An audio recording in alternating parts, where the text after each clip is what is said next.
In twisting poses, the simplest twisting pose would be simply turning the hands to one side. But twisting poses are improved by lengthening the spine, and the spine can be supported in that length by turning on the abdominals that draw the abdomen in toward the spine. Again, core strength is what makes the abdomen longer. And as the abdomen gets longer, it's drawn in to give good inter-abdominal support, drain the lymph system, and other things. So if I place my hands down, in order to lengthen the abdomen and intensify inter-abdominal pressure, I simply lift one leg. Now, this left hand doesn't have to touch down, it can't, but you can just be on fingertips. Left arm presses on the right thigh, right hand pushes on the floor, which creates a twist, trying to make the spine as long as possible. Now abdominals are supporting the twist. So that's the simplest version of twisting. For the next part of this, if I'm going into a twist, you'll notice very often, depending on the particular yoga pose, people will often use their forearm in a vertical position. In this position, you're using sections of the shoulder which are not the strongest.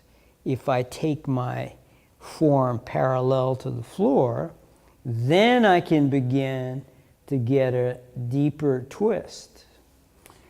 Placement of the back hand is toward the outside of the mat as I turn back.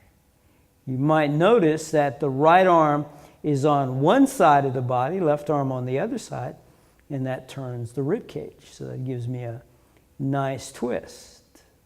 If I lift my right foot away from the floor, now the abdominals turn on, and I start to use the muscles which draw the abdomen toward the spine to help lengthen the spine. Now the next exercise has to do with turning and lying on the floor, and we'll show you from this angle first.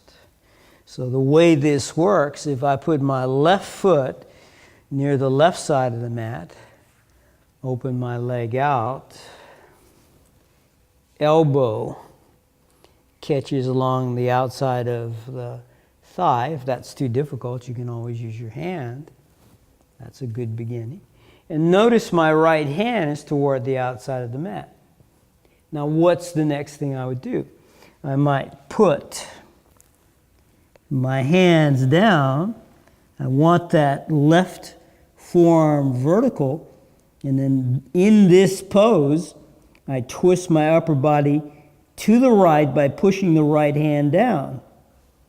And what that will do is it will create a deeper twist. As you go on, you can come up and balance in this pose. And the closer the hips are to the ground, which is not a traditional practice, the closer the hips are to the ground, the greater the stretch on the outside of the hips. So you can, as you advance, take hips closer to the ground. That's all we'll do.